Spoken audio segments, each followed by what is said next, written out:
In less than 24 hours, Yinlin will be in Wuthering Waves. So I wanted to talk about some of the different things I've seen in the community, and I put it on a notepad, some of the different questions and just some things that I think as a player and viewer would like to see. So let me know if you guys like this format. We'll kind of keep doing it. So the first one, would pity carry over from Jian? So I've seen a lot of people talking about this one. Since the Yinlin is going to be sped up a little bit, they are going to share space, right? So Jian and Yinlin will be out on simultaneously banners, and a lot of people are wondering is that the pity is going to transfer between the two, premium banners. Now, the way that I think this is going to work, because it's kind of structured this way, is typically Jian would leave when Yinlin comes in, and whatever pity you had at that point would convert over to Yinlin, right? It's on a premium banner, it's tied to the banner, not the person, right? So it's going to be the same thing for this. So if you pull and, lose your 50-50 on the last day of Jian because you just wanted to see if it would work, and then you're like, okay, well, I'll get my guarantee on Yinlin and do that 50-50 and get my guaranteed 50-50, it would work, right? Because it's for the banner, it's not for characters. If it was for the characters, it would leave when Jian left regardless, right? So when Jian left to convert into Yinlin, that pity would go away if it was per character, but it's per banner, it's per banner type. So I don't think there's going to be any issue with that, and you'll be able to kind of do whoever you want at that point in time. Same with their weapons. So their weapons are going to have a very similar structure.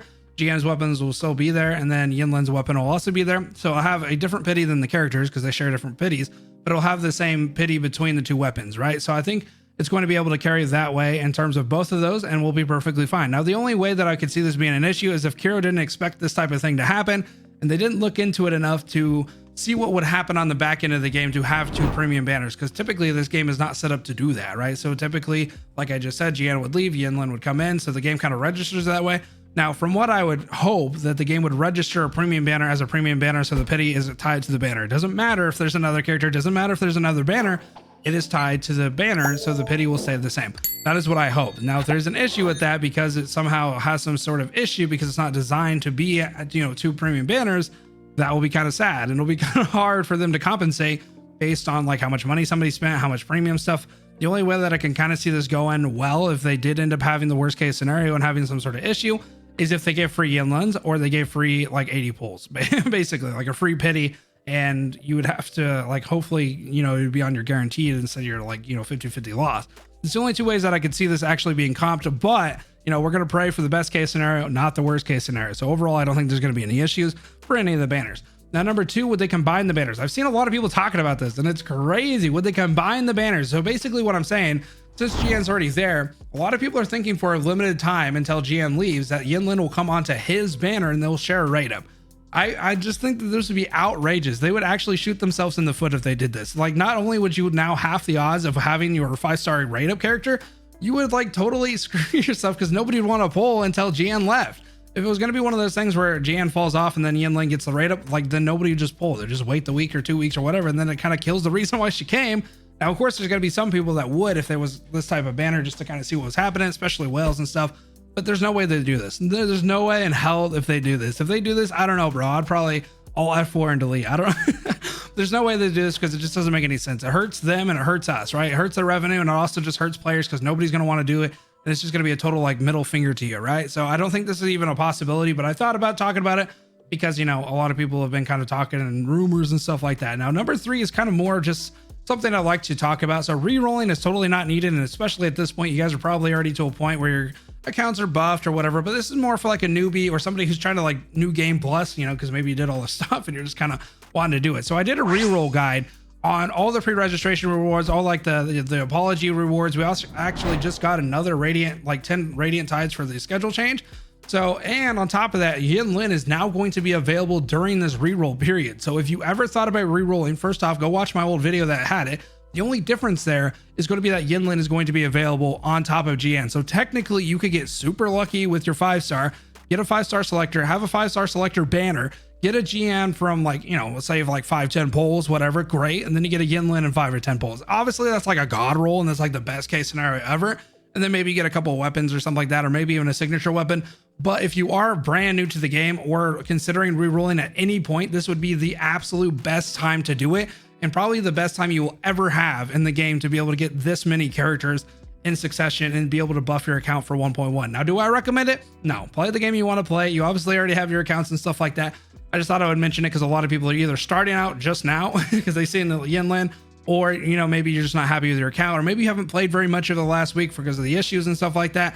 whatever. So I just kind of wanted to mention it. Now, number 4, why are things getting pushed out early? A lot of people have been wondering what the hell's going on. Why are we shifting the schedule and what's kind of happening with Yinlin? Because not only is Yinlin getting shifted, 1.1 is actually getting shifted as well. Everything's getting pushed up a little bit at time. So the reason this is happening, at least from what I understand, is because it's a business move, right? So Zenless Zone Zero is going to be coming out July 4th.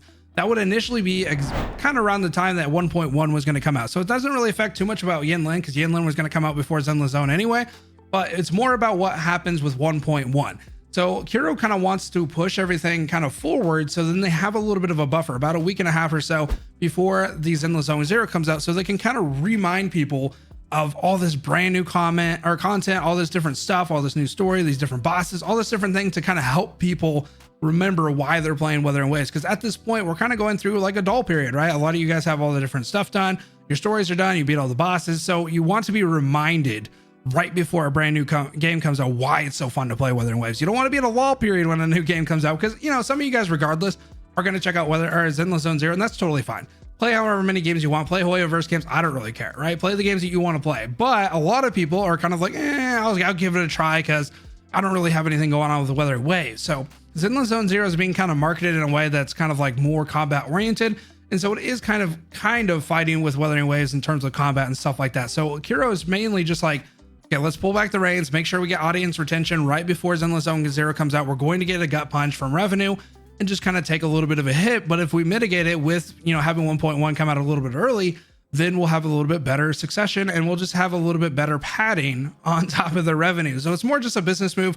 And plus what this ends up doing is giving them a better structure for the future of their events, because now their events are on a different 6-week period than what would have been for Zenless Zone Zero. They would have basically been competing every single time a new event was going to come out, because typically it's like 6 weeks from, you know, launch or whatever. So Zenless Zone Zero would have their next event 6 weeks later, and that would be when Wuthering Waves has their next event, and it would just be constant competing forever. So Kiro is just like, no, I'm not going to do that. So basically what's happening is Hoyo and Kiro are pretty much playing chess, right? They're playing business moves, and this is so great for everybody, right? This is what competition does to the gaming industry. Now we start seeing stuff where games are starting to get a little bit better, and they're starting to restructure stuff to make like stuff easier for people because there's competition.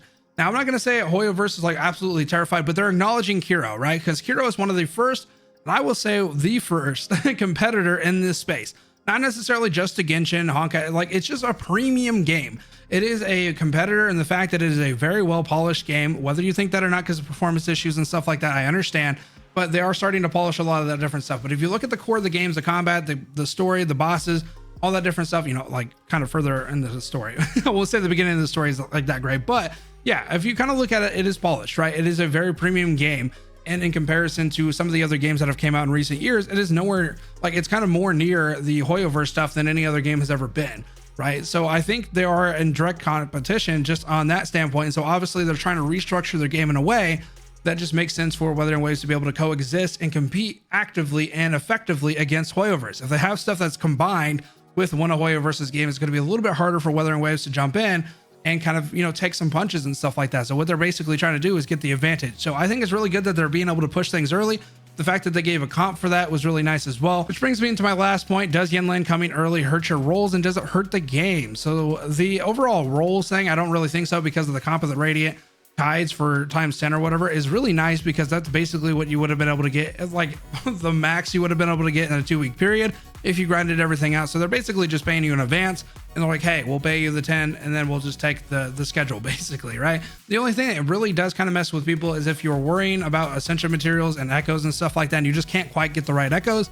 And so obviously you would have had a little bit of extra time to buffer that before Yinlin came, and you would have a little bit more time to kind of grind those echoes out and stuff like that. So we'll kind of put a little bit of a dent in your time of farming, and I wish they would have put like, you know, like Echo EXP or something like that, or just something a little bit extra in there. Maybe they will for the actual, you know, right before it happens, or, you know, Yinlin or something like that. We'll have to kind of see. But I wish they would have gave a little bit more essential materials, or just something to kind of pad it a little bit for the people who are going to be grinding. Most of you guys probably were already kind of going for it, especially if you have Calcaro. They share a lot of the same echoes, so you're already kind of double farming anyway. But yeah, there's a lot of stuff that you are kind of missing out with not having that like 1.5 2-week period that you would have normally had. But I think ultimately this will help the game. So on the other side of that, does it hurt the Wuthering Waves? I've seen a lot of people talking about this. the schedule change is going to piss people off. And I think the fact that they comped everybody really does kind of offset the issues with what would have happened with, you know, just like a direct schedule change and nothing else, right? I do think it will potentially help the game overall because they won't compete and they won't have too many issues with scheduling and stuff like that. A lot of times these games try to stay out of each other's way, not because they're afraid of each other, but because they know the player has fatigue, right? Nobody wants to have events for two of their main games at the same time. Maybe a lot of you guys who like have a lot of time to do this kind of stuff do, but for like the first 2 or 3 days of an event, you are kind of no life in the game to try to get through all the different stuff. Now try to do that times 2, try to do that times 3 when you're playing different games. Of course, there's going to be some games that overlap and stuff like that, but for 2 of like the main games you're ever going to play or whatever, it would be really hard to sit there and try to do it all in like a 48-hour period. So having a little bit of overlap where you have a lull period in one game, so you want to play on one game, and then, you know, have a lull period in the other game, that's almost like the best case scenario. Even for Kiro, they would want you to go play another game during their lull period because, like, who the hell cares as long as you come back during their active stuff.